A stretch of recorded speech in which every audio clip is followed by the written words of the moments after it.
Je vais rapidement vous introduire pour ceux qui ne vous connaissent pas et après directement aussi vous donner la parole.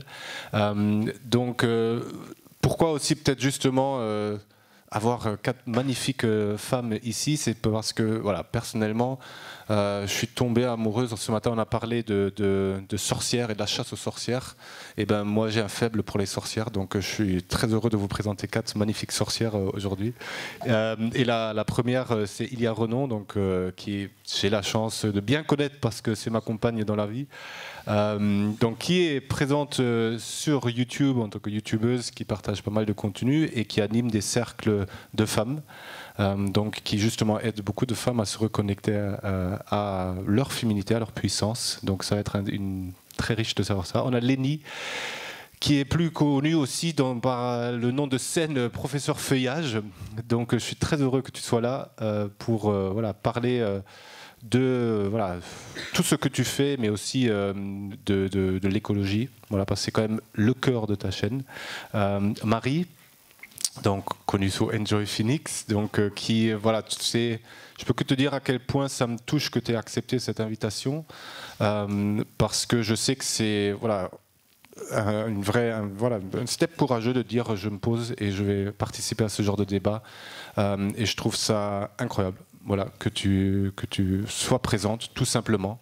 Ça me touche beaucoup. Voilà. Donc, et Caro, ou Carolina, moi je t'appelle toujours Caro, donc c'est Caro de la chaîne La Carologie, qui en effet a un positionnement très engagé, notamment sur les questions de la féminité et des femmes.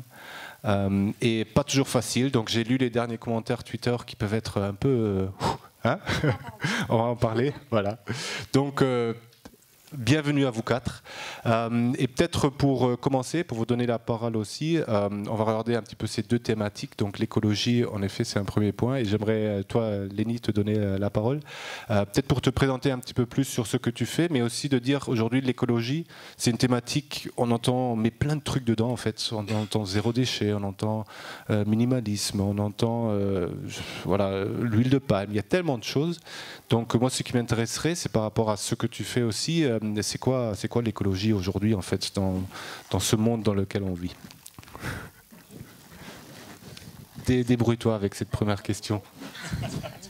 Je prends les 2 micros.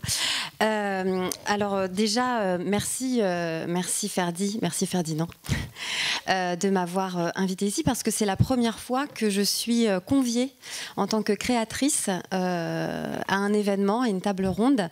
Moi, j'ai créé une chaîne, donc Professeur Feuillage, avec Mathieu Duméry, qui est aussi mon conjoint. Et jusqu'à ce jour, c'est toujours en duo qu'on nous sollicitait, voire toujours que lui tout seul. Et du coup, je n'ai jamais été du coup conviée en tant que créatrice. Donc c'est une première et je te remercie pour ça. Je suis très émue et très excitée. Donc voilà. Et pour répondre à ta question, au-delà de la définition de l'écologie, qui est le fait d'étudier les êtres vivants dans leur milieu, aujourd'hui l'écologie ça rassemble vraiment énormément de choses. On entend énormément parler du climat, on entend parler de la biodiversité, on entend parler de zéro waste, on entend parler d'éco-responsabilité au quotidien, de changer ses habitudes. En fait, l'écologie, elle peut s'aborder de plein de façons différentes en fonction du niveau d'engagement des gens. Et rentrer dans l'écologie, c'est tout de suite quelque chose qui est très souvent effrayant, parce qu'il y a énormément de clichés derrière ce terme. Ça véhicule beaucoup de clichés. Souvent, bon, les écolos, soit c'est des hippies édentés au milieu de la forêt qui gardent des chèvres, soit c'est des bobos qui roulent à vélo, qui vont aux AMAP. Et en fait, on est quand même encore vachement derrière ces étiquettes et ces catégories qui sont très fortes encore dans l'esprit des gens. Le souci, c'est que nous, avec notre chaîne, on essaye vraiment de faire en sorte de complètement défoncer ces cadres pour en construire d'autres et pour permettre aux gens de s'approprier l'écologie avec ce qu'ils sont. On parle d'écologie avec humour, parce qu'on pense que l'humour et la joie c'est beaucoup plus fédérateur que la communication anxiogène, l'angoisse et la manière dont on peut communiquer sur l'écologie depuis tels qu'on les connaît. Je veux dire, on les a tous vus, les ours polaires décharnés, les campagnes culpabilisantes et tout ça. Donc nous, on essaye vraiment de faire en sorte de dire, voilà, vous avez peut-être des a priori, mais on peut aborder la question différemment. On peut aussi continuer à cultiver la joie en parlant de choses graves et sérieuses.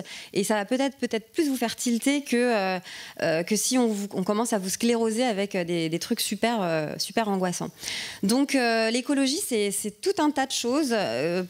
Et en même temps, c'est une chose très simple, c'est juste le respect de la planète, c'est juste le respect de qui on est aussi, parce qu'on habite sur cette terre, on est tous ensemble, on est tous différents et on a tous vraiment intérêt d'un point de vue personnel et collectif à commencer à changer des habitudes.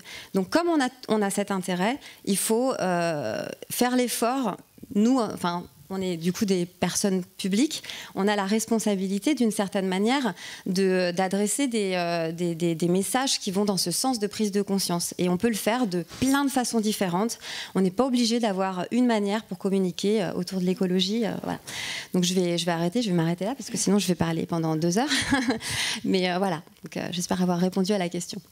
Ouais, ce que je trouve intéressant, c'est qu'à la fois tu dis voilà, de prendre soin de la planète et tout ça, mais tu fais déjà le lien avec quelque chose. Et on va donner la parole à Elia par rapport à ça, de prendre soin de soi.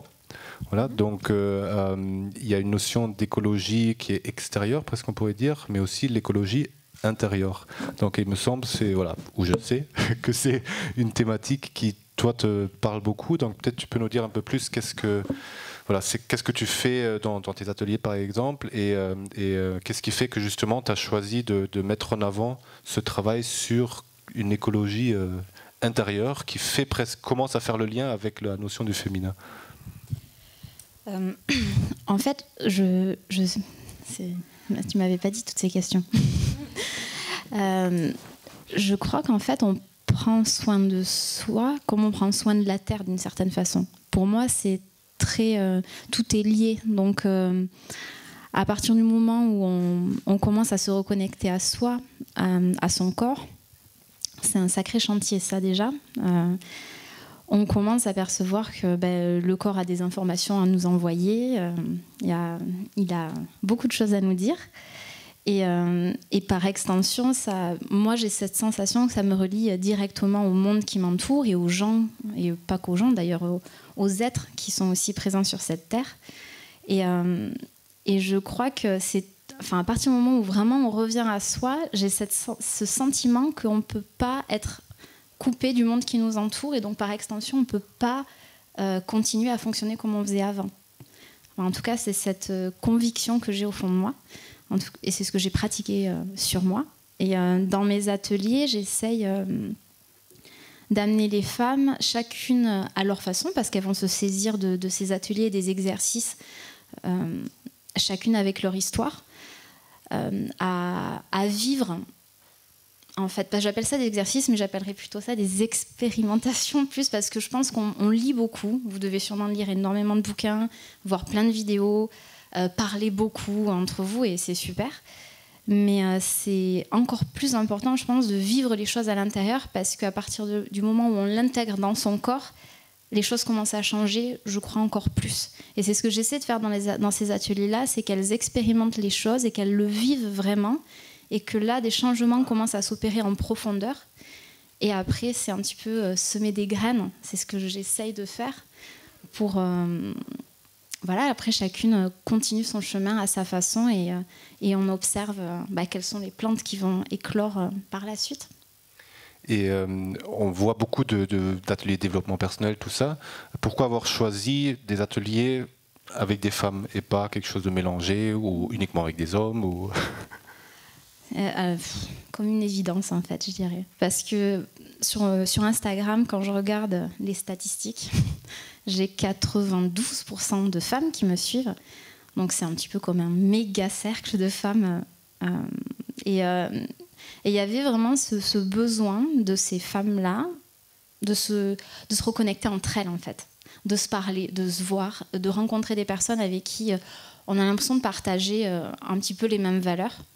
Et je crois que ça a été, en fait, ne serait-ce que la première volonté de ces ateliers, ça a été de les amener à pouvoir se retrouver, à pouvoir se retrouver, à pouvoir se parler, ce qu'on appelle la sororité. Il y a beaucoup de gens qui ne connaissent pas ce terme. Sororité, c'est comme fraternité, sauf que c'est pour des sœurs, alors que fraternité, c'est les frères.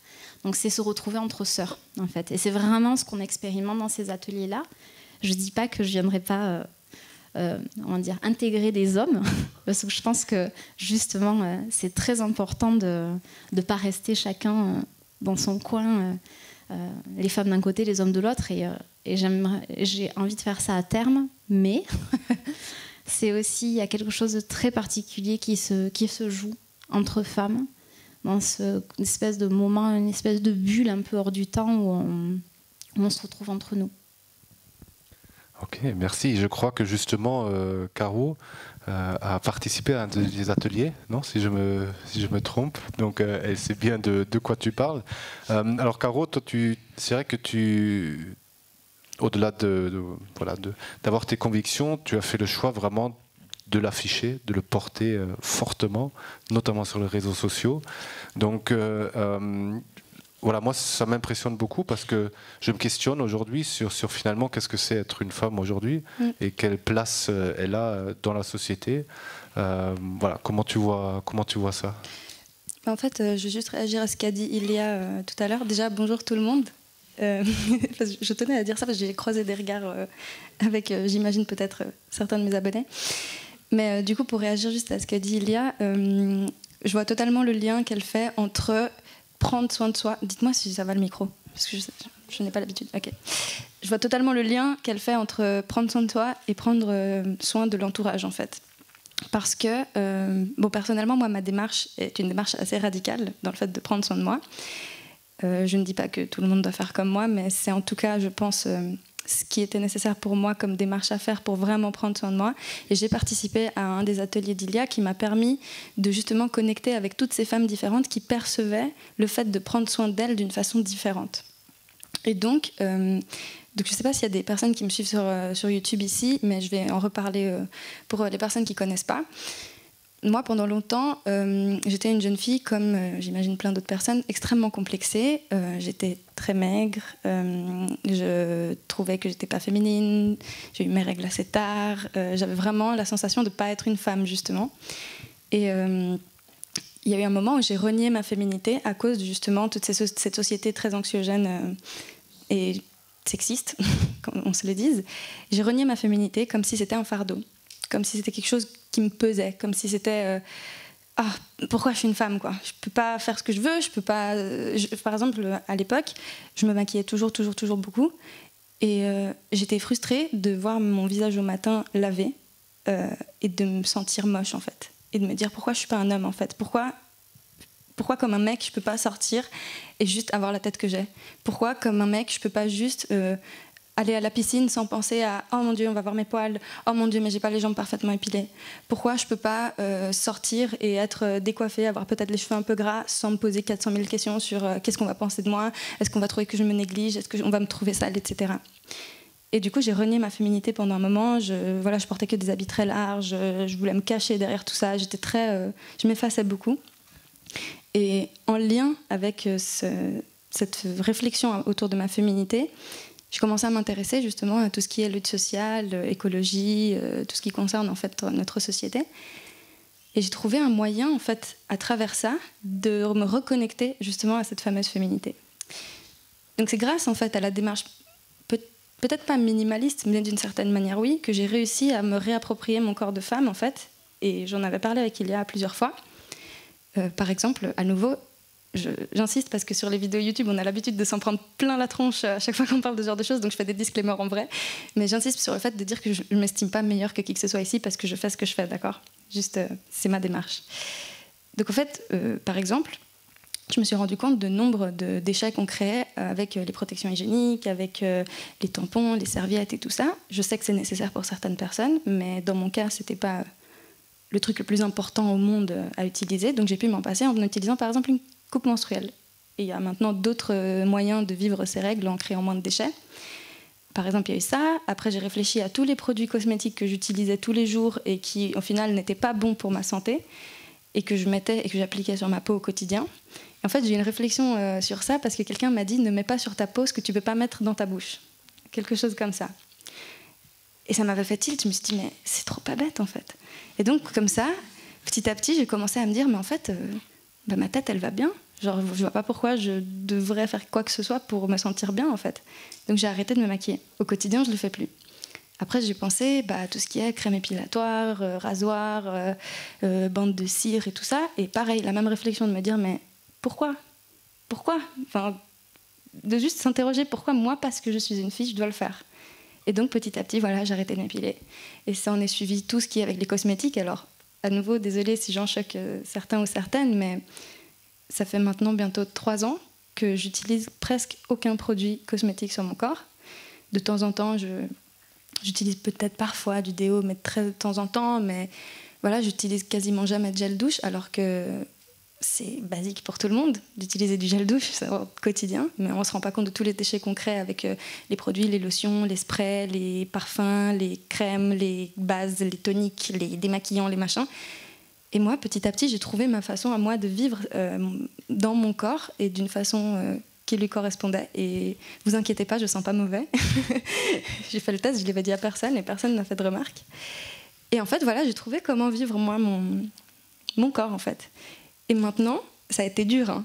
Je dis pas que je suis sortie comme ça du jour au lendemain avec mes tibias poilus et mes aisselles aussi. Hein. Je dis pas que c'était simple.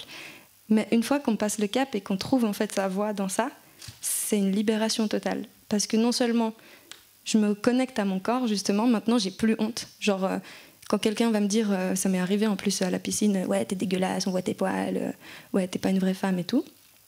Je m'en tape, mais littéralement, parce que c'est comme ça que moi je me sens femme. Et non seulement il y a ça, mais il y a aussi l'aspect écologique derrière qui en fait, cette démarche-là a réussi à mixer 2 valeurs qui sont fortes pour moi et qui font que je peux vraiment me sentir moi-même. Et donc, moi, c'est de cette façon-là que j'ai réussi à me reconnecter justement à moi et à prendre soin de moi. Et c'est comme ça que je le partage sur les réseaux sociaux. Super, et moi, je suis assez admiratif parce que tu as une ouverture de conscience que moi, je suis loin d'avoir. Donc je suis bien content que de temps en temps elle se rase et qu'elle se maquille un petit peu et que voilà, c'est parce que c'est ouais. Ouais, je veux bien juste réagir à ça parce que je trouve ça non pas à ce qu'il a dit. Enfin après pourquoi pas. Mais parce que moi je trouve ça génial que Caro ait mis en place tout ça. Moi clairement je le fais pas et pendant un temps, je me sentais coupable de ça et plus du tout aujourd'hui. Enfin, je vous dis ça parce que je sais qu'on peut avoir ce truc où on va se sentir coupable de pas en arriver là, comme s'il y avait un espèce de but à atteindre, que ce soit ça. C'est ça, enfin, c'est ton chemin à toi et ce qui est juste pour toi. Je trouve ça génial que tu aies trouvé ce qui te correspond en fait. Et je trouve ça chouette aussi de se déculpabiliser, de se dire que c'est à chacun de trouver leur solution. Moi, je sais que maintenant, ma solution, c'est que des fois, j'ai 3 poils sous les bras, je suis plus traumatisée. Avant, si j'en avais 3, je fais mais jamais je sors comme ça va pas. Donc voilà, j'ai avancé et peut-être qu'un jour je ferai ce que tu fais, peut-être pas, et c'est pas grave en fait. Enfin voilà, j'avais juste envie de rebondir à ça parce que des fois après on n'est jamais assez en fait. Enfin je sais pas si ça vous parle, mais moi j'ai jamais l'impression d'être assez. Il faut que je fasse toujours plus et on est d'une exigence en fait avec nous-mêmes. Alors, je pense que ça peut être des belles inspirations, mais de ne pas se mettre la pression et de... Voilà. C'est ça que j'allais te dire, si je peux me permettre. En fait, souvent, on a besoin de gens assez extrêmes pour tendre un peu vers... Enfin, prendre un petit peu de... Genre, des fois, les gens me disent, mais pourquoi tu... Enfin, on n'est pas obligé d'aller jusque-là et tout. Mais en fait, c'est que moi, je ne m'oblige pas. Moi, c'est juste comment j'aime... Enfin, c'est comme ça, je le pense et ça me correspond. Mais j'ai remarqué que parfois, voir des gens qui font des trucs... Alors, je sais qu'extrême, c'est un mot très péjoratif. On va dire, voilà, qui ont l'air d'être... voilà, enfin, je sais pas comment dire, voilà, des gens comme moi, par exemple, où voilà, je débarque et je dis, je m'épile pas, je me maquille pas, j'utilise pas de savon, j'utilise pas de déo, j'utilise pas de parfum, nanana. Tu vas se dire, mais t'es qui? T'es un alien, tu vois. Des fois, ça permet de prendre un petit peu de chaque personne. C'est un peu comme l'histoire avec l'alimentation. On se dit, mais les véganes, ils sont radicaux, mon Dieu, mais heureusement qu'il y a des véganes qui existent pour qu'après on puisse s'inspirer d'eux. Et c'est valable pour absolument tout, en fait, en réalité. Alors, ce que moi aussi je trouve intéressant, et je vais donner la parole à Marie, c'est que justement, on a des personnes comme ça qui montrent des chemins, et je crois qu'il y en a plein. Et après, il y a quand même aussi la réalité avec le grand public. Et que je suis, voilà, encore une fois, très honoré que tu sois là, Marie, parce que je crois que tu as la meilleure perception actuellement, au-delà de nous tous, de qu'est-ce qui se passe en France, en tout cas grand public, et où on en est, voilà, et les enjeux qu'il peut y avoir, même au niveau entreprise, parce que c'est ça que voilà, j'aimerais aborder avec toi. C'est aujourd'hui, toi, c'est pas uniquement une chaîne YouTube, c'est une entreprise avec des salariés, donc il y a 5 salariés, si je me trompe, qui travaillent. Donc tu as une responsabilité de femme d'affaires presque, de faire tourner la boîte, de nourrir, on va dire, en tout cas de pouvoir payer les salaires. Donc c'est une réalité que connaissent beaucoup de chefs d'entreprise. Et plus les entreprises sont grandes, plus c'est le cas. Ça veut dire même, alors je vais aller à l'extrême, même un chef de Total, ben, il a cette responsabilité-là et que c'est pas évident toujours de changer de cap. Parce qu'il y a un vrai enjeu de si je change de cap, est-ce qu'il n'y a pas des conséquences sur ma boîte? Je vais devoir licencier des gens, j'en sais rien. Bon, bref, tout ce qu'on peut voir. Et moi, j'aimerais bien avoir ton avis là-dessus, parce que c'est vrai qu'aujourd'hui, tu choisis de plus en plus à assumer, en fait, que ce soit voilà, au niveau du, je crois, végétarisme, au niveau des déchets, voilà, des choses, mais que c'est voilà, un pas extrêmement courageux, notamment en tant que chef d'entreprise. Donc moi, ce qui m'intéresse, c'est justement voilà, comment tu arrives à le gérer, justement, d'avoir une entreprise qui, en gros, alors j'aime pas le mot client, mais qui a des millions de personnes qui sont là pour ta boîte. Voilà, si on enlève, on parle un peu business quand même. Comment tu arrives à gérer justement ce virement-là, et qu'est-ce qui se passe pour toi? Alors bonjour à tous. Alors moi je suis encore plus impressionnée que E4 d'être là, parce que j'ai encore du mal à me sentir légitime dans ce sujet-là, et je suis quand même très contente d'être là. C'est un peu dur de passer après Caro, parce que vous allez voir que moi je suis encore à l'opposé de Caro. Pour les gens qui ne me connaissent pas, je m'appelle Marie et moi j'ai une chaîne YouTube de beauté, mode, lifestyle depuis 7 ans maintenant. Où j'ai commencé, j'avais 16 ans, j'en ai 23. Et à force de faire des vidéos sur YouTube et d'en regarder aussi beaucoup et de m'intéresser à autre chose qu'au maquillage, et en sortant un petit peu de cette bulle-là via le biais de YouTube ou des articles que je peux lire ou même des livres que je lis, je me suis rendu compte que ce qui me correspondait plus, effectivement, et ce vers quoi je tendais en ce moment, c'était plus l'écologie, le zéro déchet, changer un petit peu mon alimentation. Effectivement, ça fait 2 ans que je suis pesco-végétarienne et j'essaye de tendre vers plus de végétalisme, même si pour l'instant c'est encore un chemin. Et pour moi, ce qui est difficile en ce moment, et c'est vrai que c'est un vrai débat que j'ai avec ma communauté, c'est que les gens qui ont grandi avec moi, qui ont regardé mes vidéos depuis des années, depuis le début, sont habitués en fait à finalement des vidéos très consuméristes, très qu'est-ce que j'ai acheté, qu'est-ce que je mets sur mon visage, qu'est-ce que je mets pour me maquiller, comment je m'habille, etc. Et quand j'ai commencé à parler de mon chemin vers le végétarisme, vers le moins de déchets, vers le bio, moins de maquillage, etc., ça a été très difficile, parce que, et ça l'est toujours, là c'est un débat dans lequel, là ça tombe pile poil, on est en plein dedans, parce que les gens estiment que je ne fais pas les choses assez bien, que je ne suis absolument pas légitime dans ma façon de consommer, et que j'ai de leçons à donner à personne sur ma nouvelle manière de commencer à vivre, parce que je ne suis pas à l'extrême comme Caro, entre guillemets. Effectivement, ce mot est un peu dur, mais voilà. Et en fait, voilà, en fait, c'est ça. Non, c'est ça, t'as raison. C'est que pour les gens qui sont à fond dans ce milieu-là, c'est tout ou rien, et c'est très difficile d'expliquer aux gens que c'est pas parce qu'on fait tout à la perfection qu'on ne fait rien non plus, et que chaque petit pas et que chaque petite action, c'est toujours mieux que de ne rien faire. Et moi, c'est ce que je me dis, et j'essaye de m'améliorer au quotidien, et qu'à chaque fois que je vais acheter quelque chose, on en discutait hier avec Ilia, elle me dit « Pourquoi tu vas encore chez Carrefour alors que tu as un Laviclar en face de chez toi ?» Ouais, c'est vrai. Finalement, je vais aller qu'à Laviclar. Et en fait, c'est des petits chemins comme ça qui font qu'à la fin, peut-être qu'un jour, je serai aussi expérimentée que tout le monde ici. Mais ouais, effectivement, je trouve ça important de montrer aux gens que c'est difficile, mais qu'on peut y arriver à la fin. Et comme tu parlais d'entrepreneuriat, etc., pour moi, c'est d'autant plus difficile qu'effectivement, j'ai des gens qui travaillent pour moi, et je gère 2 entreprises, et que je peux pas me permettre aujourd'hui de faire un revirement de situation comme ça, de passer de youtubeuse beauté, entre guillemets, à youtubeuse green. Ce serait pas possible, parce que je pense que les gens suivraient pas. Et pour moi, pour le coup, c'est un débat que j'ai en ce moment. C'est très difficile d'éduquer les communautés, mais j'y crois. Sinon, je n'aurais pas commencé à faire ça. Oui, il y a ce côté, si on fait un bon geste et tout le monde réagit, oui, mais tu fais pas ceci, cela, limite, on se dit, merde, hein, dans ce cas-là, je fais pas le geste, et oui, je reste dans ma zone de confort, et au moins, ils m'emmerdent pas. En fait, c'est ça donne pas vraiment envie de continuer dans ce sens quand les gens sont pas encourageants, et j'ai remarqué ça surtout le jour où j'ai fait une vidéo sur mon pesco-végétarisme et pourquoi j'avais arrêté de manger de la viande rouge, etc. Et pourquoi moi, ça me rendait plus heureuse, je me sentais mieux, et j'expliquais pas, enfin, je n'étais pas du tout moralisatrice, hein.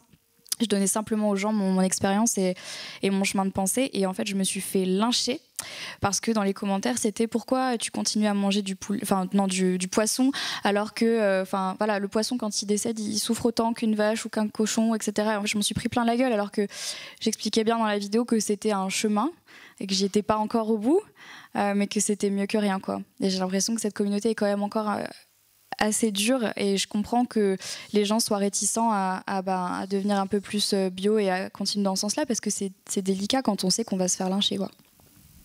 C'est peut-être intéressant de voir avec les autres comment vous faites, justement, parce qu'il y a une forme de vous apporter une connaissance, ou du moins vous montrer un chemin. Voilà.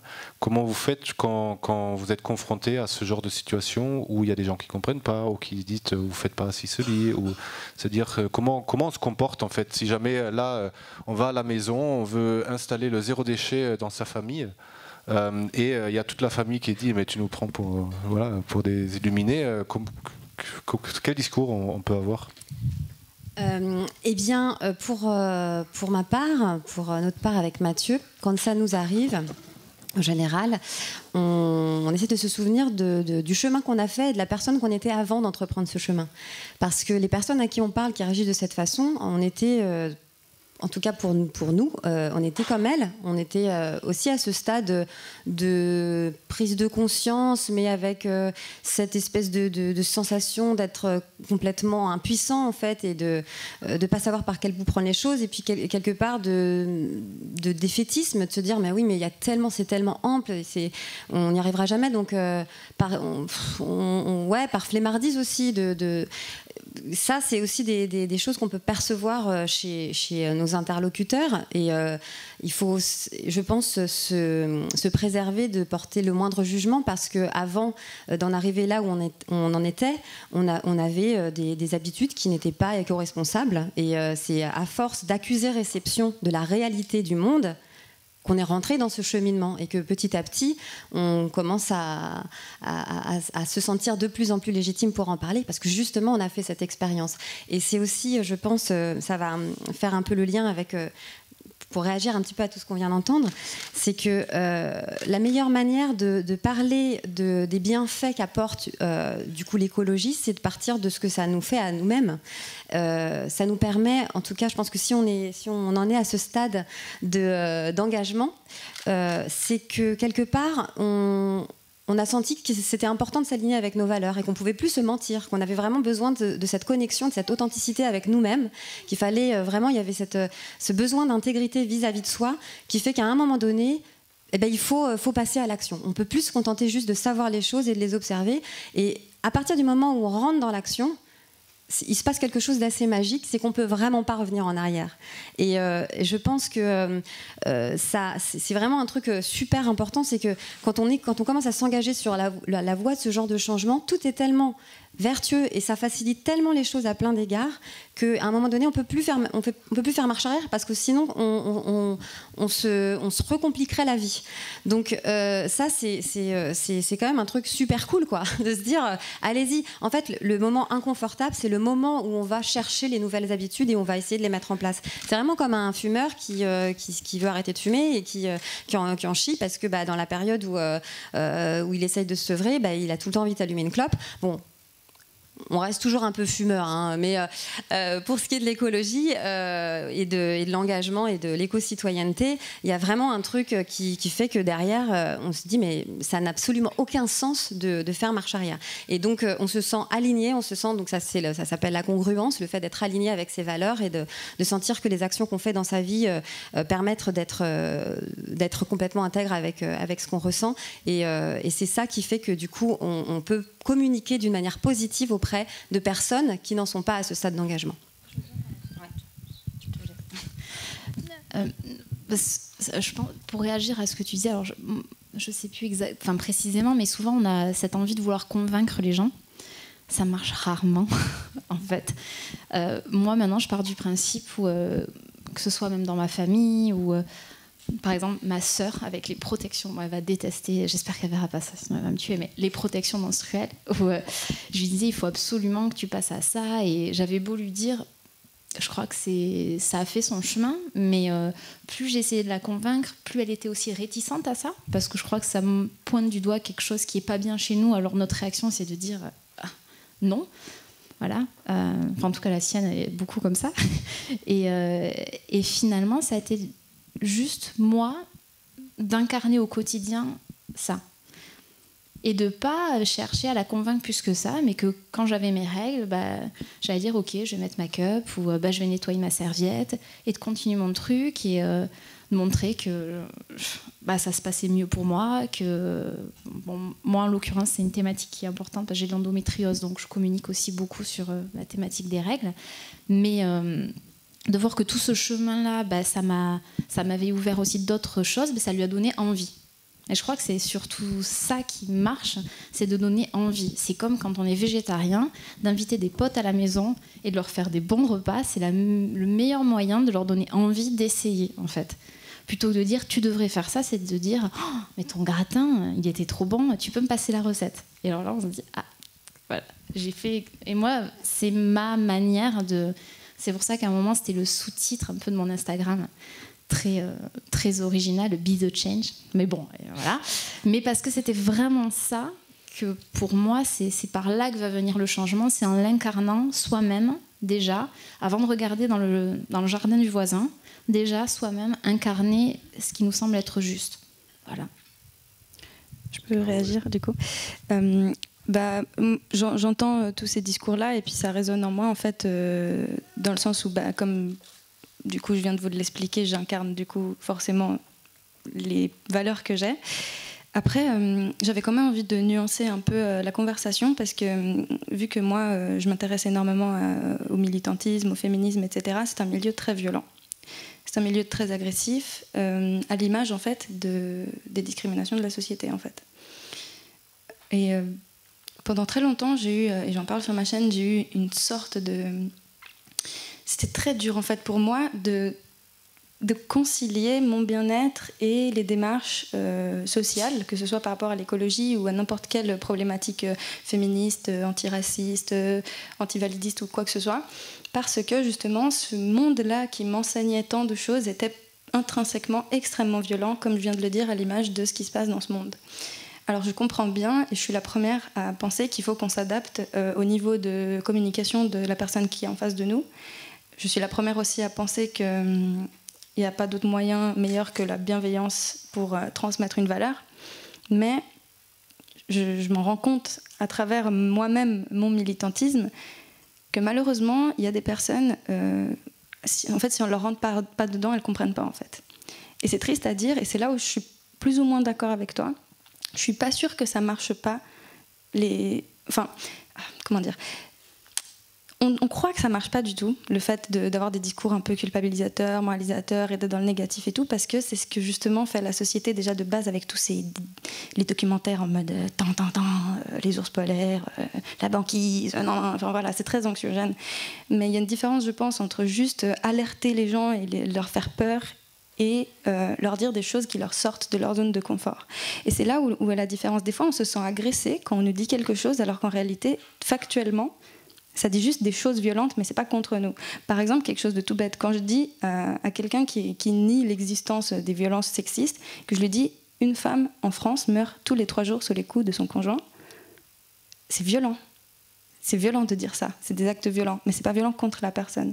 Et c'est là où elle est toute la nuance, et c'est là où on se confond justement dans le milieu militant, où les gens en fait disent des choses violentes, mais le disent pour certaines personnes, alors qu'en réalité c'est ce qu'on dit qui est violent, c'est le contenu de ce qu'on dit. Par exemple, par rapport à l'écologie, quand on parle de l'industrie de la viande et qu'on dit 2/3 des terres cultivées pour le soja vont au bétail, et ce bétail est tué, maltraité, machin, et tout ce que vous voulez, pareil pour l'industrie laitière, etc. Et les gens direct, oh mon Dieu, tu me moralises, tu me culpabilises, tu te crois mieux que moi, nanani. Non, t'es juste en train de dire des faits. Et c'est juste que les faits sont violents. C'est tout. Et c'est pour ça que je pense qu'aussi il faut se rappeler qu'il y a des niveaux de discours pour tout le monde, en fait, et qu'il y a des gens, et je l'ai remarqué, chez qui ça marchera jamais de leur parler comme ça. On est obligé d'aller, voilà, par exemple, comme toi tu fais, à travers la transmission de bonnes émotions, par exemple. Alors après, je connais pas ta chaîne du coup, mais j'ai cru comprendre que c'était sur l'humour et tout ça. Enfin, c'est ça. Tu as gagné une nouvelle abonnée. Voilà, je vais aller... voilà, j'irai voir. Mais autant il y a des personnes qui sont beaucoup plus réceptives de cette façon-là, parce que c'est dans leur personnalité, dans leur caractère, autant il y a d'autres personnes qui refusent intrinsèquement de voir la réalité, parce que nous vivons dans une société qui nous pousse à être dans l'ignorance, en fait, à avoir des œillères constamment, qui profitent de ça d'ailleurs. Et malheureusement, parfois ça suffit pas en fait de juste féliciter les petits efforts, même si c'est très bien de féliciter les petits efforts. Mais le problème, c'est que c'est presque comme du greenwashing, on va dire. Genre, t'as des gens, ils vont être là, oui, moi je suis écolo, je sais pas moi, voilà, je fais le tri. Mais en attendant, il y a plein de trucs que tu fais qui sont hyper nocifs pour la Terre. Et puis s'il n'y a pas quelqu'un qui vient te dire, non mais ça suffit pas, et après ça dépend comment on te le dit, peut-être que tu te poses jamais la question, tu vois ce que je veux dire. Mais à nouveau, la difficulté... La limite avec la culpabilisation ou comme tu dis, l'agression, et pas juste la confrontation, elle est fine. Voilà. C'est vraiment très subtil. Mais la difficulté en plus... Voilà. Et la difficulté, c'est que sur les réseaux sociaux et sur Internet, on n'a pas des personnes en face de nous, en fait. Donc, par exemple, des fois, on me dit sur Internet, mais t'es hyper violente, t'es agressive, des trucs comme ça, alors qu'à nouveau, comme je le dis, genre, c'est pas contre les gens, c'est ce que je dis qui est violent, c'est le contenu de ce que je décris qui est violent en soi, mais c'est pas contre les gens. Et le truc, c'est que, à la différence de quand je suis en vrai, par exemple avec ma famille, avec mes amis, qui pour le coup, il y en a plein qui s'en tapent complètement de tout ce qui m'intéresse, en fait, je suis obligée de m'adapter à leur discours. Mais quand t'es sur Internet et que voilà, tu réagis avec des milliers, des centaines de milliers de personnes, t'as plus ce truc où tu peux t'adapter au niveau de discours de l'autre. Et donc, autant... En fait, tout ça pour dire, parce que je m'étale évidemment comme dans ma vidéo, tout ça pour dire que je pense qu'il y a des niveaux de discours différents pour toutes les personnes. Et que ça peut résonner... Que, tu sais, parfois, à nouveau, moi je me suis rendu compte que même les discours les plus bienveillants que j'ai pu avoir, parfois il y a des gens qui s'en servaient juste pour se foutre de moi, quoi. Et puis le problème, c'est que j'avais tendance à penser qu'il n'y avait que de cette façon-là que je pouvais communiquer, alors qu'en fait, c'est une question d'adaptation. C'est vraiment être un ninja du militantisme, c'est adapter, se dissimuler, essayer de reconnaître chez l'autre qu'est-ce qui le touche. Par exemple, pour la cause écologique, pour la cause végane, pardon. Je ne suis pas végane, je tends à ça, j'essaye. Mais il y a trois angles qui peuvent sensibiliser les personnes: la santé, les animaux ou l'écologie. Et les trois, d'ailleurs. Mais il y a des gens qui vont être plus sensibles à la santé, d'autres à l'écologie, d'autres aux animaux. Et percevoir ça chez l'autre à travers Internet, c'est impossible. Donc voilà, je pense que c'est là où est tout le conflit en fait de la communication, et que c'est à nous de faire, voilà, comme par exemple tu disais tout à l'heure, si toi tu crois vraiment en ce que tu fais, de ne pas te décourager de voir que tu as des gens qui vont te dire oh mais tu fais pas assez, oh mais tu rigoles, tu fais un haul après ta vidéo de je sais pas quoi, nanana. Si tu sais pourquoi tu le fais, il n'y a que ça qui compte, tu vois. Et bon, après, je pourrais encore déblatérer pendant des heures, mais voilà, j'avais juste envie de... Ouais, je sens que Lenny a... Ouais, je voudrais juste dire que ça va dans le même sens, que finalement, la prise de conscience et le déclic, ça passe par l'émotion. Et on est tous complètement différents, on a tous des tempéraments différents, des personnalités, des manières, des opinions, des visions du monde. Même si on peut partager des valeurs, on ne se comporte pas de la même manière que les autres, quoi. Et c'est une énorme richesse, parce que c'est une multitude de tempéraments qui peuvent toucher une multitude de personnes. Donc c'est cette diversité de personnalités et de façons de communiquer qui va permettre du coup au message de parvenir à cette diversité et cette multitude de personnes. Il n'y a pas qu'une voix pour communiquer. Donc voilà. C'est, je crois, c'est d'accepter que on peut pas chacun incarner toutes ces voix-là. Moi, je sais que la voix du militantisme, allez, on reparle extrême, mais ça sera pas la mienne. La radicalité, ce sera pas la mienne.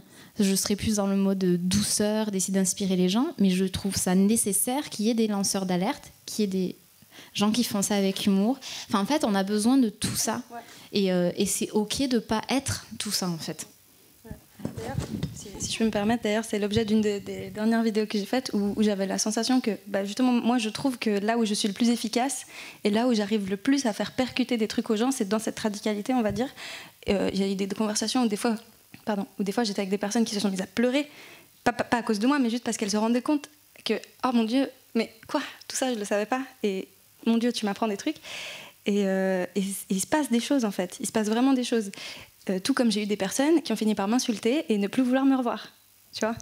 Et vu que justement je vois que c'est là où j'arrive le mieux à transmettre ce que j'ai à transmettre, j'avais, comme pour vous, j'avais la sensation de me dire, oh mais c'est pas, je suis pas légitime, mais je suis qui moi pour faire ça comme ça. Et puis en plus moi au début de ma chaîne j'étais pas tant que ça engagée, on va dire. J'étais engagée, mais j'avais justement une autre approche en fait par rapport aux personnes qui me suivaient. Puis d'un coup, petit à petit, j'ai commencé à faire ma chaîne et puis à être un peu plus dans, voilà, je te rentre dedans, je vais te parler de trucs et je te rentre dedans. Et c'est pas grave si je te sors de ta zone de confort, et c'est pas grave si t'es frustré et si ça te bouscule ton ego, parce que c'est ça que je veux en fait. C'est que les gens, ils aient cette résistance et ils se disent pourquoi elle m'énerve, et qu'après on essaye de... Voilà. Mais après, évidemment, ça marche pas avec tout le monde et ça peut partir très loin. Je vais mettre le pied dans le plat un petit peu, mais je veux dire, moi je suis impressionné avec des femmes fortes comme ça pour animer une table ronde, mais j'imagine que c'est quelque chose aussi qui est particulier, qui est différent d'un homme qui peut réussir par exemple, ou qui s'affiche. Ça fait peur, une femme aujourd'hui qui assume ça, ou c'est quoi le problème en fait? C'est-à-dire, qu'est-ce qui... Marie, ça te fait... Tu parles en termes d'écologie ou en termes général? Ouais, ça peut même être en termes général. Ça veut dire à un moment donné que de commencer à assumer ses valeurs, c'est aussi sa puissance, c'est ne pas se laisser faire, c'est de dire non, c'est ça qui est juste pour moi. En fait, je suis prêt à l'assumer. En fait, je pense que quand on est une femme, peu importe le sujet, on est toujours un problème pour la société. Donc là, effectivement, on parle d'écologie, mais pour parler de mon métier sur YouTube, il y a un onglet qui s'appelle l'onglet Tendance. Il n'y a jamais de femmes dans l'onglet Tendance. Jamais. Il y en a une fois toutes les semaines, et généralement, c'est quelqu'un qui fait de l'humour. Donc l'humour s'adresse à tout le monde, c'est mixte. Tandis que la beauté ou le bien-être... est censurée et ne passe pas dans les tendances. De la même manière qu'une femme qui me fera une vidéo sur les règles pourra se faire démonétiser, voire bloquer sa vidéo parce qu'elle a parlé de règles. Voilà. et en fait, je trouve, voilà, on en connaît tous, et je trouve ça lamentable. Malheureusement, c'est des mœurs qui ont du mal à changer, et j'ai l'impression que plus on essaye d'en parler, plus ça passe à la trappe. Donc, moi, j'ai déjà discuté avec des gens qui travaillent chez YouTube de cet onglet tendance. J'étais avec eux à Berlin il y a 2 jours, et après avoir un petit peu bu trop de bière, je leur ai dit que ça me convenait absolument pas, et je leur ai dit que je trouvais ça absolument dégueulasse que les femmes ne soient jamais en tendance. Ce à quoi elles m'ont répondu que ce n'était pas de leur faute, mais que c'était l'algorithme. Et je supportais pas qu'on me réponde ça, parce que bien sûr l'algorithme n'est qu'un ordinateur et personne ne se cache derrière, donc voilà, et ça m'a beaucoup énervée. Vas-y Lénie. Non, mais cet algorithme, en fait, il réagit en fonction de mots-clés qui ont été rentrés dans le système, et on se demande bien, en tout cas, des hommes aux États-Unis, parce que, en fait, le truc, c'est qu'on n'a pas d'interlocuteur en France pour ça, parce que souvent, on nous dit, c'est les serveurs aux États-Unis qui fonctionnent avec ces algorithmes, et donc, des mots comme vagin, clitoris, règles, en général, soit on est démonétisé, soit on n'est vraiment pas du tout mis en avant, quoi. Ouais, après, dans le monde de l'entrepreneuriat, de toute façon, une femme qui réussit et qui gagne bien sa vie en France, voire mieux qu'un homme, ça pose toujours un problème. Raison pour laquelle je suis détestée par la moitié des mecs sur YouTube, ou la moitié des mecs en général, et qu'à chaque fois que... et qu'à chaque fois que je rencontre...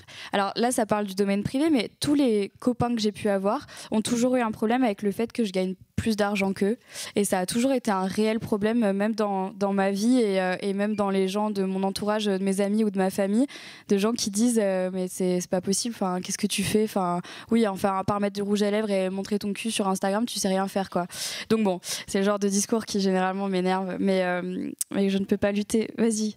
En fait, justement, ça me fait réagir à quelque chose, comme je te l'ai dit tout à l'heure, moi je suivais Marie depuis très longtemps, depuis le tout début de sa chaîne, et je l'ai vue évoluer. Et du coup, j'ai regardé beaucoup de ses vidéos. J'ai vraiment, t'as été une grande inspiration pour moi, vraiment. Genre même si, alors qu'on est complètement différentes aujourd'hui, mais c'est super. Ouais, non, mais je trouve, justement, comme je disais, je trouve ça important qu'il y ait justement toute cette diversité. Mais elle a été une très très grande inspiration de force en fait. J'ai vu cette fille s'en prendre mais plein la gueule, mais plein la gueule. J'ai suivi les shitstorms, j'ai vu les commentaires. Tu sais que moi, je crois qu'à un moment, j'ai arrêté de lire les commentaires sous tes vidéos. Ah, moi, je les lis plus non plus. Non, mais voilà, parce que j'étais scandalisée de voir, mais comment on s'en prenait à elle. Et pour des trucs, voilà, tu vois, tout bête, comme ouais, pourquoi tu montes ça? Ouais, si tu perds, c'est parce que t'as une belle petite gueule. Ouais, t'as une bouche de suceuse. Non, je suis désolée pour mon vocabulaire. Est-ce qu'il faut que je me. T'inquiète. Je suis tellement habituée. On va faire des bips sur la prise de vue, sinon ça va être démonétisé ou censuré. Voilà. Excusez-moi. Non, mais parce que c'est fidèle. Là, je vous dis ce qu'on lit vraiment. Hein, parce que des menaces de viol, des menaces de meurtre, des menaces de je vais te baiser, je vais te nana, il y en a, et tout le temps. Et c'est malheureusement la réalité de ce qu'on se reçoit. Bref, tout ça pour dire que moi, je l'ai vu s'en prendre plein la tronche, vraiment, et continuer, et faire ces trucs, et passer, que ce soit à la télé, dans une émission, et puis revenir sur YouTube, et puis machin, et trucs.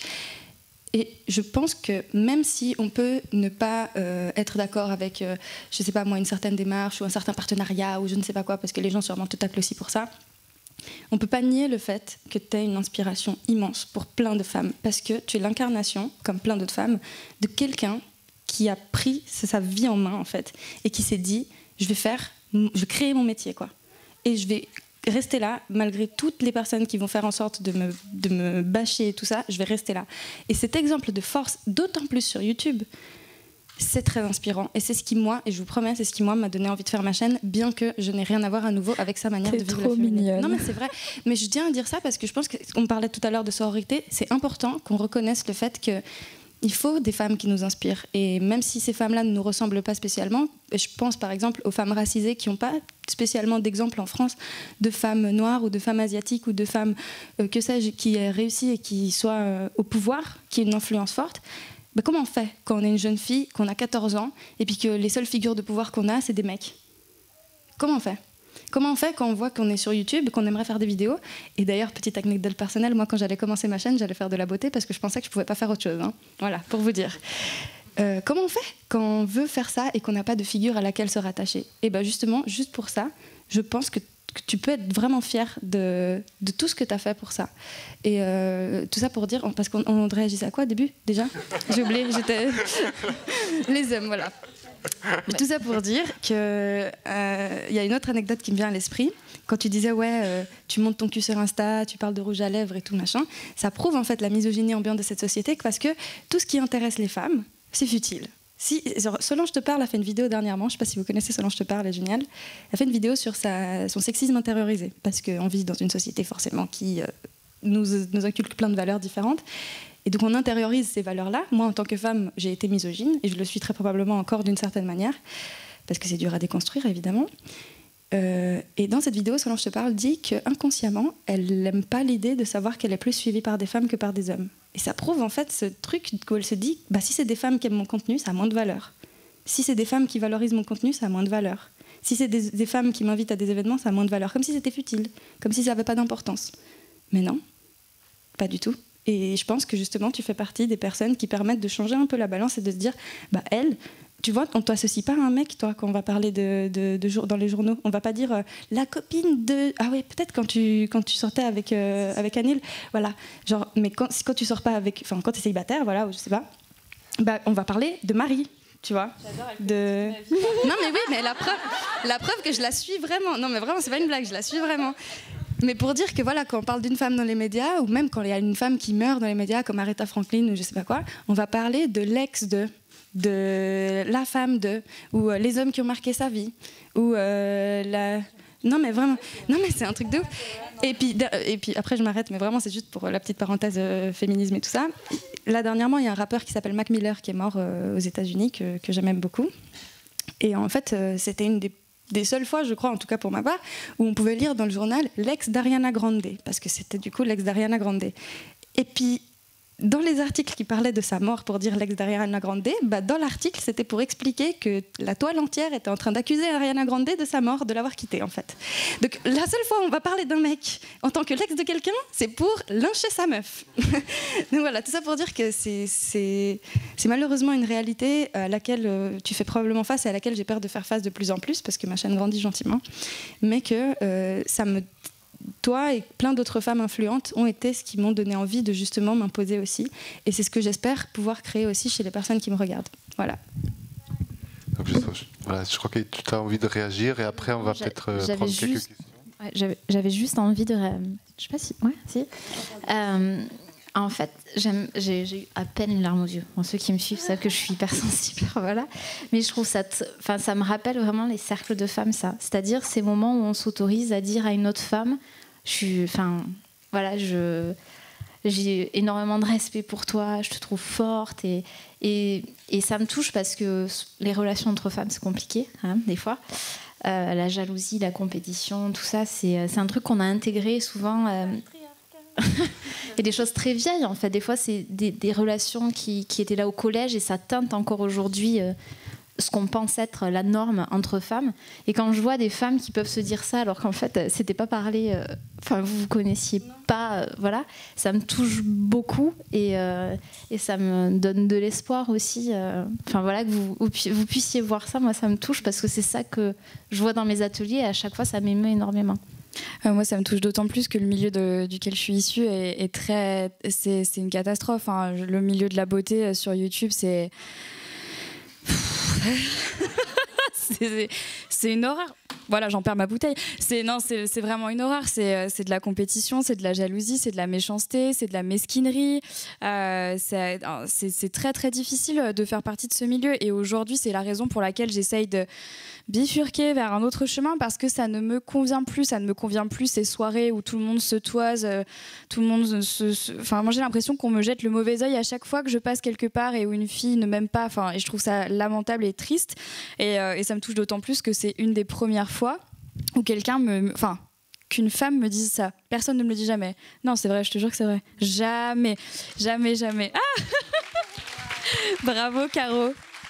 Non, c'est vrai, on me le dit jamais, jamais, mais parce que le milieu dans lequel j'évolue est très compétitif et effectivement, on peut pas se permettre d'aller dire à une autre fille, j'adore ce que tu fais, à moins que ça soit pour qu'elle nous pousse vers le haut, pour qu'elle nous donne plus d'abonnés ou pour qu'elle nous... Voilà, c'est malheureusement... Moi, j'en ai été victime. Les seules fois où j'ai réussi à me lier d'amitié avec des filles, ça s'est toujours très mal passé parce que je me suis rendu compte que c'était simplement pour qu'on se serve de moi. Donc, c'est cool de te rencontrer. Pardon, vas-y. 2 minutes. Après, Ferdi, il en a marre de garder nous. un peu de temps pour. C'est juste pour finir sur ce qu'elle dit.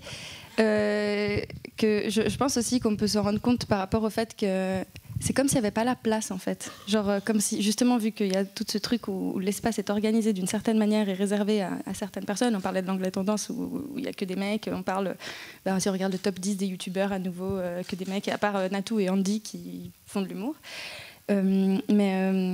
En fait, je pense que ce qui naît en fait pourquoi il y a aussi peu de femmes qui te font cette remarque-là, c'est parce que c'est comme si tu as pris leur place. Genre comme s'il y avait un nombre de places limité. Genre ah non, il y a une fille qui est connue, donc voilà. Genre il y en a pas, il peut pas y en avoir d'autres. Et puis je trouve ça dommage. Et j'aimerais juste dire ici dans la salle, aux personnes qui nous suivent et qui ont envie de faire des choses et qui ont envie de s'exprimer sur le net, que vous soyez une femme, un homme, une personne non binaire, peu importe, mais faites-le. Vraiment, faites-le. Parce qu'on a besoin de plus en plus de gens qui assument et qui osent et qui n'attendent pas que quelqu'un fasse avant eux. En fait, moi, il ne fallait pas que j'attende que quelqu'un crée une chaîne qui parle de ce que je parle pour me lancer. En fait, je me suis dit, je vais faire mon truc, je vais le créer. Comme toi, tu as fait ton truc, tu l'as créé. Et je vous invite tous et toutes à créer ce que vous voulez créer, si vous voulez créer quelque chose, évidemment. Voilà. Maintenant, c'est bon, les questions. Et avant de vous donner un petit peu la parole, je crois que ce que vous abordez là, si on extrapole un petit peu au-delà sur la société, en fait, c'est que peut-être c'est ça le meilleur exemple à montrer, c'est que ce que vous décrivez là, moi je l'ai beaucoup vu dans les grandes entreprises, avec une concurrence incroyable qui crée quand même beaucoup de souffrance. D'une certaine façon de montrer l'exemple, de s'autoriser ce que vous êtes en train de vous autoriser là et de le partager avec ceux qui sont là, je crois que c'est peut-être la plus belle chose qu'on peut faire aujourd'hui, pour faire avancer les choses et pour faire avancer les causes, que ce soit l'écologie, le féminisme, tout ça, ou d'autres d'ailleurs, parce qu'il y a plein d'autres causes qu'on peut défendre. Et c'est peut-être ça, justement, parce que ça, je crois que ça attire, ça donne envie. Voilà. En tout cas, j'ai l'impression, mais on va peut-être je vais vous donner la question à vous, au public. Moi, j'ai l'impression que ça donne envie. On a envie d'aller vers ça. Voilà. Peut-être vous êtes d'accord, pas d'accord, mais j'aimerais ouvrir le débat un petit peu. Donc, je ne sais pas si on a des micros quelque part pour le public. Sinon, il faut parler fort. Ah, il y en a un là. Voilà, donc s'il y a des questions ou des remarques ou des partages dans la salle par rapport à tout ce qui a été dit, qui était très intense, allez-y. Allô, oui, bonjour. Alors d'abord, félicitations à toutes. Je suis venue ici parce qu'il y a une dame qui s'appelle Héloïse qui m'a parlé de nettoyer pas très longtemps et vraiment, je suis venue à titre perso. Si je peux témoigner... continuez, quoi. C'est merveilleux de vous entendre. Maintenant, si je peux aussi vous faire part de ma petite expérience. J'ai commencé, j'étais ingénieure commerciale. Et puis, à 28 ans, j'ai décidé de devenir infirmière. Parce qu'en tant qu'ingénieure commerciale, j'en avais assez de combien tu vaux, combien tu crois valoir et qu'est-ce que tu vas me rapporter. Je suis allée à la Croix-Rouge, je suis tombée amoureuse de cette relation à l'autre. Et je me suis dit, ouais, je vais devenir infirmière. Il va y avoir des gens bien. J'ai rencontré les pires trous du cul du monde. Et j'étais dans ce milieu social en me disant waouh, ça va être beau. Et en fait, mais c'est pas possible. C'est-à-dire qu'en fait, entre l'apparence qu'on en a et ce qu'il y a derrière, il y a un vrai décalage la plupart du temps. Et c'est tellement beau de rencontrer des gens qui sont réellement alignés. C'est-à-dire de A à Z entre leur personnalité, ce qu'ils sont, ce qu'ils représentent. Donc, merci vraiment, ça a été un grand plaisir de vous entendre.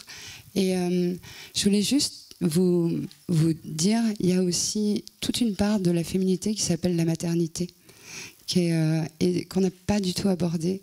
Alors, j'aimerais bien vous entendre à ce sujet. Et là aussi, si je peux me permettre, à titre personnel, les conséquences de l'entreprise. L'année dernière, on m'a envoyé la PMI en me disant ta boîte, en fait, tu dois laisser tes enfants pour t'occuper de ta boîte. Et ça, c'est aussi la vie réelle, quoi. C'est-à-dire que les attaques sur Insta, les attaques sur YouTube et partout, voilà, j'ai appris une chose parce que j'ai eu la chance de faire de l'autonomie avec Catherine Dolto. Elle m'a appris une phrase énorme. La connerie, ça se croise. Et vraiment, gardez ça, quoi. Et alors, à côté de ça, je te rejoins beaucoup sur l'aspect... parfois, il faut un peu rentrer dans le lard aux gens, quoi, quand ils ne comprennent pas. Mais globalement, s'attacher aux ceux qui sont bons et laisser sur le bord du chemin ceux qui... La connerie, ça se croise. Voilà, merci à vous. Et puis, si vous... Ouais, sur l'aspect maternité. Bah, je crois qu'en fait, la maternité, on ne l'a pas trop abordée parce qu'il n'y a que Lénie qui est maman. Moi, la daronne. Donc voilà, c'est une thématique qui effectivement est difficile à aborder quand on ne le vit pas, du moins en tout cas, enfin, bon, pour ceux qui le savent, moi c'est une thématique qui me touche aussi beaucoup parce que c'est compliqué pour moi voilà, de devenir maman, enfin en tout cas ça ne marche pas pour l'instant. Bon, voilà. Ah ouais, bah vas-y. Voilà, donc je récupère le micro, merci. Pour le coup... je ne sais pas comment aborder le sujet de la maternité. En tout cas, oui, en plus, je suis maman d'une petite fille qui va avoir 5 ans. Je suis engagée sur le chemin de l'écologie. J'essaie de lui transmettre des valeurs et j'essaie surtout de lui inculquer la confiance en elle, quoi, la confiance, lui dire, voilà, si tu rencontres des problèmes dans ta vie, tu peux vraiment te servir de qui tu es T'as pas besoin d'être quelqu'un d'autre pour te défendre ou pour te justifier ou pour t'expliquer. Tu peux ne réponds pas, parce que souvent on dit aux enfants un peu timides, si quelqu'un t'embête, il faut que tu sois ferme et que tu lui dises non, non, non, et il faut vraiment que tu saches. Donc c'est très important de savoir dire non et d'être ferme. Mais je vois par exemple ma petite fille, c'est le moment daron. Ma petite fille, elle est assez timide. C'est une petite fille qui sait dire non, mais qui peut vite se laisser dépasser. Donc elle a rencontré une difficulté. Elle n'arrivait pas à dire non à son petit camarade, et elle avait tout le corps enseignant qui venait la voir en lui disant il faut que tu saches t'affirmer, Lila, c'est important. Et en fait, elle était complètement démunie. Elle me disait bah oui, mais moi en fait j'arrive pas, je sais pas dire non. Alors c'est Louis, en plus elle est amoureuse de lui, donc je vous raconte pas la relation déjà de manipulation quoi, à 5 ans, merci. Et donc du coup je lui dis mais Louis, si t'arrives pas à le repousser fermement et à lui dire non, comment tu pourrais faire? Alors je suis bah t'as qu'à faire comme tu fais avec nous, tes parents, quand t'es pas d'accord, tu fais la molle. J'ai déjà assisté à cette scène de la part de Lila. Très impressionnant. Voilà. Et en fait, ça a marché. Et je suis super heureuse parce que pour moi, j'ai vraiment réussi à rester, à respecter ses capacités du moment et à valoriser ce qu'elle était pour du coup l'amener à cultiver sa confiance. Donc voilà, c'est ce que ça m'inspire, du coup, le fait de parler de la maternité. Je suis pas comment dire, sur la notion du féminisme, en fait, elle est arrivée pendant cette expérience de la chaîne de Professeur Feuillage, parce que je joue un personnage assez hyper sexualisé en fait, personnage qui s'appelle Sophie, qui est une espèce de bimbo pas du tout écervelée, et c'est là que ça dérange, parce que souvent je reçois comme commentaire est-ce qu'on est obligé d'habiller une fille en salope pour parler de trucs sérieux, ce genre de choses. Et moi qui au début avait une démarche complètement vraiment au-delà de toutes ces problématiques féministes, je me suis mis à me demander pourquoi je faisais ça, presque à me sentir coupable, à me dire mais est-ce que je participe à un truc qui alimente les clichés machistes. Et à force de me creuser la tête, je me suis dit bah non, finalement ce personnage, j'ai un énorme plaisir à le jouer, parce qu'en tant que comédien c'est juste jouissif, en tant que comédienne c'est jouissif de surfer de transcender un genre quoi, d'aller dans la caricature, c'est jubilatoire. Donc c'était ça moi qui me plaisait avec ce truc là, et j'ai dû me justifier par rapport à ça, et me dire finalement ce personnage il est burlesque, et le burlesque l'idée c'est de flirter un peu avec les codes du machisme pour les tourner en dérision et les faire s'envoler quoi. Donc finalement ce personnage est féministe, et le féminisme du personnage a précédé ma réflexion à ce sujet. Donc voilà, j'ai un peu dévié, mais tout ça pour dire que c'est pas forcément la question du féminisme, je me la pose pas tout de suite d'emblée là par rapport à ma fille, c'est vraiment arrivé sur la notion de confiance en soi, mais pour n'importe quel enfant, et j'espère que ça lui servira aussi en tant que femme. Super.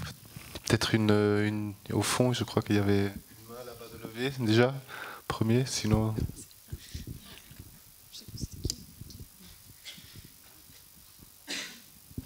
Merci. Bonjour. Pour réagir par rapport à ce qui s'est dit sur Marie et sur le fait qu'elle n'avait jamais vraiment entendu de personne lui dire qu'elle était inspirante ou quoi, la majorité des gens qui te regardent sur YouTube ne parlent pas et ne réagissent pas. Mais moi, je sais que moi et d'autres potes, t'as été une influence. Un temps, un peu comme Caro, un temps, tu as été une influence, et d'une certaine façon, tu l'es toujours. Et du coup, même si au final, tout ce que tu vois, c'est ce genre de commentaires absolument horribles, sache qu'il y a une grande part non dite qui pense que tu es inspirante et que tu dois le rester. C'est gentil, merci. Voilà. Sinon, rien à voir, mais du coup, je suis en train de discuter avec une amie qui ne peut pas assister aujourd'hui à cette conférence et qui me demande... est-ce que ce sera possible de le visionner ou quoi? Et du coup, je voulais savoir si c'était enregistré, et surtout où est-ce que ce sera diffusé. Alors là, on a notre spécialiste qui est en train de filmer, donc oui. Et c'est sur le site de l'association, je crois. Ok, merci. Peut-être une autre question?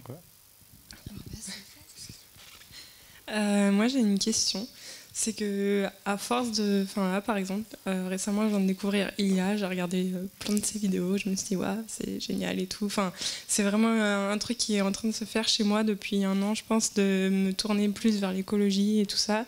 J'ai vu aussi Marie qui faisait des petits gestes et je me suis dit c'est trop bien parce qu'elle va influencer des gens qui sont plus jeunes, qui sont pas du tout. Enfin, en fait c'est super, je pense que c'est très complémentaire avec toutes les autres personnes.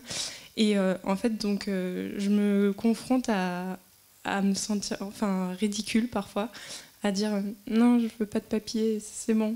Mais pourquoi tu veux pas de papier? Juste j'en ai pas besoin. Mais c'est pas grave, ça te coûte rien de prendre un papier. Oui mais c'est pas bien. Et en fait je me sens bête avec les petits gestes que je fais, ou de ramener mon Tupperware chez le traiteur et de lui demander de le remplir, enfin des trucs. Et en fait je me sens jugée alors que je me sens pas meilleure que les autres en le faisant, mais j'aime pas qu'on me juge en me disant celle-là, qu'est-ce qu'elle nous fait chier avec son écologie. Et en fait, du coup, parfois, je vais presque ne pas le faire par peur d'être jugée. Et genre, je voulais savoir si ça vous est arrivé, et, sûrement, et comment vous réagissez par rapport à ça. Bon, moi ça m'est arrivé plus récemment, parce qu'effectivement moi ça fait pas très longtemps, on va dire que ça fait à peu près 2-3 ans que je me suis vraiment lancée là-dedans. J'ai toujours été dans une famille qui m'a éduquée à faire le tri, le compost, etc. Donc pour moi cette partie-là, genre couper l'eau quand on se lave les dents, pour moi c'est juste une évidence, et je jette pas un papier dans une poubelle normale, ça me donne des frissons rien que d'en parler. Et par contre la première fois que j'ai voulu aller acheter du vrac quelque part et que je me suis ramenée avec mes propres petits pochons de tissu, et je me suis sentie mal parce que je voulais pas embêter le mec, parce qu'il fallait tarer le pochon et voilà, savoir pour après comment j'allais en prendre. Et pareil pour le Tupperware, pareil, voilà, quand je sais pas, je vais dans un café et je dis que je veux pas de paille, des fois ça m'arrive aussi d'en prendre, hein. Comme je disais, on a tous une part d'imperfection. Moi je dis 80% de parfait et 20% d'imparfait, c'est comme ça que je fonctionne. Je me sentais très bête au début. Et puis après, à force d'y penser et à force de le faire, c'est devenu une habitude. Donc j'ai fini par plus voir ce que les gens pouvaient penser de moi.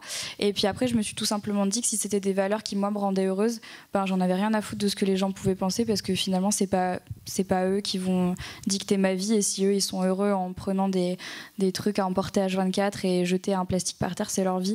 Mais moi, ma vie, c'est pas ça. Et ma vie, c'est de me dire que ce que je fais, c'est bien pour moi, pour l'environnement, pour tout le monde. Et voilà, je pense qu'il faut être en accord avec soi-même pour pas avoir honte. Mais ça viendra, plus tu le feras, plus ça viendra, je pense. Il n'y a pas de souci, vas-y si tu veux. Non, c'est juste un tout petit truc. Vas-y. Tu sais, moi, un truc que je... Un tout petit truc, t'es sûre, Caro? C'est un vrai tout petit truc. Mais elle parle très vite, donc ça va aller. Perso, moi, une image que j'ai dans la tête pour m'aider dans ces moments-là, où je me sens un peu bête, quand quelqu'un me fait une remarque, ou me regarde bizarrement, ou me relook un peu comme ça, mais pourquoi elle fait ça, pourquoi elle dit ça, ou elle a l'air bizarre, j'imagine la personne qui tient un miroir et qui se parle toute seule. Et franchement, la plupart du temps, ça marche. C'est comme pour les commentaires YouTube. Quand je lis des trucs atroces, je me dis juste, je les imagine face à leur propre miroir et de se dire ça à eux-mêmes.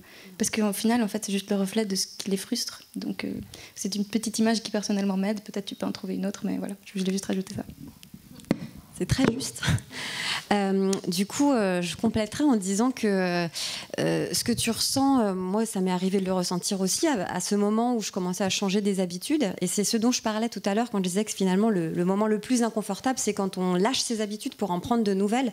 On n'a pas du tout les codes, on ne sait pas comment le dire de la bonne façon pour être suffisamment sûr de soi et en même temps qu'on ne se moque pas de nous. On n'a surtout pas envie qu'on nous pose des questions. Moi, ça va encore plus loin, je donne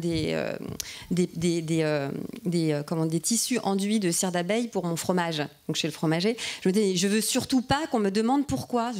Donc voilà, je me suis apprêtée même à suivre le conseil de Bea Johnson dans son bouquin, où elle dit en fait la meilleure solution c'est de dire j'ai pas de poubelle chez moi. Donc j'ai pas eu à dire ça, mais du coup ce que je veux dire c'est que je pense qu'on nous qui essayons de changer des habitudes, je pense qu'on ressent tous à un moment donné ce truc là, et le fait de le partager avec d'autres et de savoir qu'on n'est pas tout seul, ça change la donne. Et à force de communiquer entre nous et de se rendre compte que on est de plus en plus nombreux à aller vers ça, eh bien on se rassure, et ça peut être vraiment quelque chose qui peut t'aider, et de te dire voilà, c'est quelque chose de collectif, quoi. Le fait d'être isolé parfois peut vraiment te donner le vertige. Le fait de te rendre compte que finalement on est une multitude à faire ça. On a l'habitude de dire souvent avec Mathieu, bientôt on sera plus nombreux que ceux qui s'en foutent, et c'est les autres qui se sentiront peut-être mal à l'aise. Et tu sais, on peut faire changer pas mal de choses comme ça. J'ai une copine à Toulouse qui allait tout le temps acheter son pain avec son petit pochon en tissu.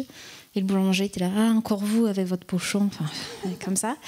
Et bien jusqu'à ce qu'un jour, à force qu'elle vienne, à chaque fois, il lui tend maintenant le bout de pain. Il fait, il lui met dans le pochon. Et il n'y a pas longtemps, il lui a dit, mais c'est quand même une super idée. Est-ce que vous pourriez me dire où est-ce que je peux en trouver? Parce que j'aimerais en vendre dans ma boulangerie.